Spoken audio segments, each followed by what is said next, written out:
The roguelite genre is one that I see myself coming back to again and again. Heck, 3 of the 7 reviews I have on this channel are on games from this vast genre. I like these kind of games because they're all so different. You can have 2 roguelites with totally different mechanics and even 2 vastly different gameplay styles.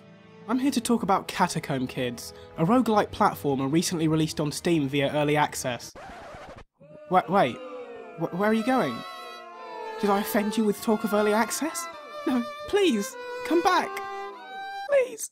At its core, Catacomb Kids is about 3 things: platforming, experimentation, and tactical thinking. For a platformer to be good, the controls must be well done so no death feels like it's the player's fault, and the controls here are relatively satisfying. Movement has a nice realistic weight to it, but when it comes to traversal, some of the level elements like ladders are rather awkward. The pathfinding of the orcs is also pretty awkward. During battle they're fine, hell, the enemy AI during fights is great. They dodge and roll around you, keeping you on edge, and they even respond well to outside stimuli such as traps and other enemies. When they're alerted of your presence though, be it by taunting or appearing in their line of sight, they'll try to make a beeline to your player character, which sometimes ends up with them getting a case of run into the wall-itis. And what a shame, as it's terminal.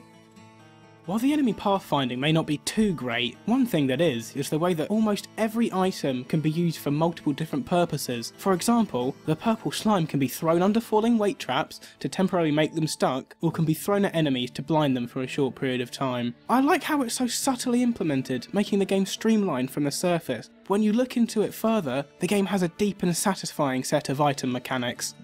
Before you start a run, you're given the choice of the 3 currently available classes, then 6 randomly generated characters with varying stats, traits and starting items. Once you've chosen your character, you're plunged into the dark, dank catacombs, making your way through each level, avoiding traps, killing enemies, and finding the level up orb placed somewhere on each level. Once collected, this orb allows you to put 2 points into skill trees, each skill tree having its own abilities. You're definitely going to need to acquire these orbs, as this game is harder than a horny teenage boy at a nude beach. But now back to the aforementioned currently available classes. There are Sociology, History, and English Literature. Dude, your jokes fucking suck. All jokes aside, there are the Bully, the Wanderer, and the Poet, all very different in terms of gameplay style. The Bully being a class that's focused around high strength, the Wanderer being a speedy class with the ability that allows them to scout out the levels, and the Poet being your mage, with a magic-centered gameplay style. The way magic is used in Catacomb Kids requires you to find specific tomes littered around the levels, each focusing on different variety of magic like movement spells or combat magic, and using points you gain from levelling up to acquire the spell of your choosing. These points have 2 different uses so far: to acquire your various magics, and to increase character skill at the Ghost. The Ghost is an NPC that appears that you can spend your points at. The Ghost offers things such as new combat moves and can add positive and remove negative traits from your character. I tend to spend all of these points on upgrading my character, as I mostly play Bully and spells aren't too suited to my playstyle. There's a very large variety of floors that you can encounter, some of which I'd only found whilst writing this review. There are shops, orc fortresses, boss floors and regular floors. I can assume more floor variety will be added as development goes on, but with the variety that's currently there, I'm impressed.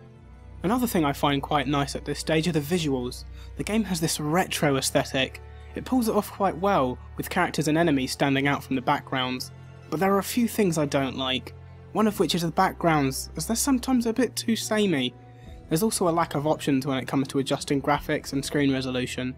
Another thing that I wish was implemented was a way to get back to the character selection screen after death, as having to go back to the main menu seems a tad pointless to me, as it would be a way easier to just get back into playing.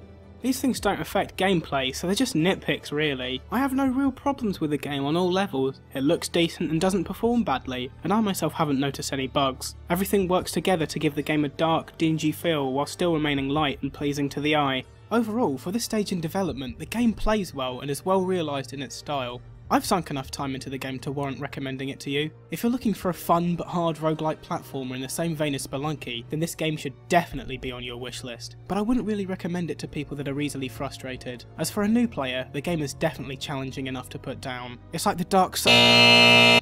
What? It's like the Dark Souls... What the fuck? It's like Spelunky meets Dark Souls... It's a hard game.